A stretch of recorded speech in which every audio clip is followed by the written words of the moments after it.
Hello everyone, welcome back to the Word. Today we're going to read Mark chapter 5.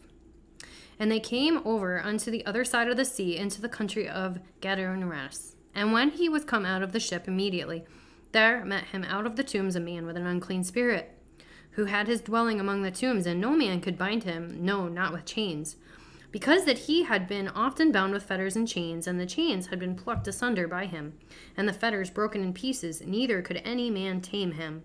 And always, night and day, he was in the mountains and in the tombs, crying and cutting himself with stones.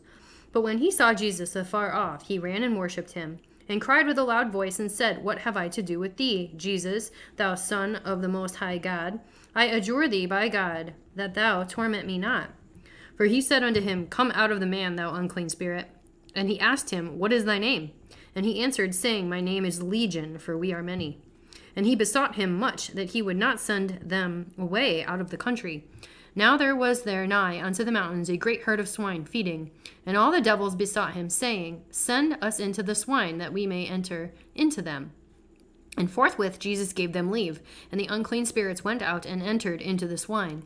And the herd ran violently down a steep place into the sea. They were about 2,000, and were choked in the sea. And they that fed the swine fled, and told it in the city and in the country, and they went out to see what it was that was done. And they come to Jesus and see him that was possessed with the devil, and had the legion, sitting and clothed, and in his right mind, and they were afraid. And they saw, it told them how it befell to him that was possessed with the devil, and also concerning the swine. And they began to pray him to depart out of their coasts. And when he was come into the ship, he that had been possessed with the devil prayed him that he might be with him. Howbeit Jesus suffered him not, but said unto him, Go home to thy friends, and tell them how great things the Lord hath done for thee, and hath had compassion on thee. And he departed and began to publish in Decapolis how great things Jesus had done for him. And all men did marvel. And when Jesus was passed over again by ship into the other side, much people gathered unto him, and he was nigh unto the sea.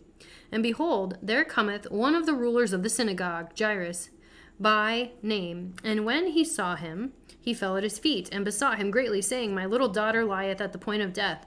I pray thee, come and lay thy hands on her, that she may be healed, and she may live. And Jesus went with him, and much people followed him, and thronged him.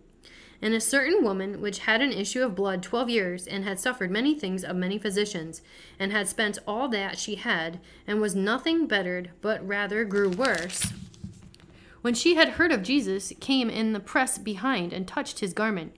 For she said, If I may touch but his clothes, I shall be whole. And straightway the fountain of her blood was dried up, and she felt in her body that she was healed of that plague. And Jesus, immediately knowing in himself that virtue had gone out of him, turned him about in the press, and said, Who touched my clothes? And his disciples said unto him, Thou seest the multitude thronging thee, and sayest thou, Who touched me? And he looked round about to see her that had done this thing. But the woman, fearing and trembling, knowing what was done in her, came and fell down before him, and told him all the truth. And he said unto her, Daughter, thy faith has made thee whole. Go in peace, and be whole of thy plague.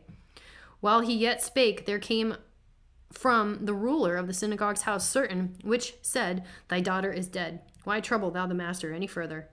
As soon as Jesus heard the word that was spoken, he saith unto the ruler of the synagogue, Be not afraid, only believe. And he suffered no man to follow him, save Peter and James and John, the brother of James. And he cometh to the house of the ruler of the synagogue, and seeth the tumult, and them that wept and wailed greatly. And when he was come in, he saith unto them, Why make ye this ado and weep? The damsel is not dead, but sleepeth. And they laughed him to scorn. But when he had put them all out, he taketh the father and the mother of the damsel, and them that were with him, and entered in where the damsel was lying. And he took the damsel by the hand, and said unto her, Talitha cumi, which is being interpreted, Damsel, I say unto thee, arise. And straightway the damsel arose and walked, for she was of the age of 12 years, and they were astonished with a great astonishment. And he charged them straitly that no man should know it, and commanded that something should be given her to eat. That is the end of Mark chapter 5. Come back next time for Mark chapter 6.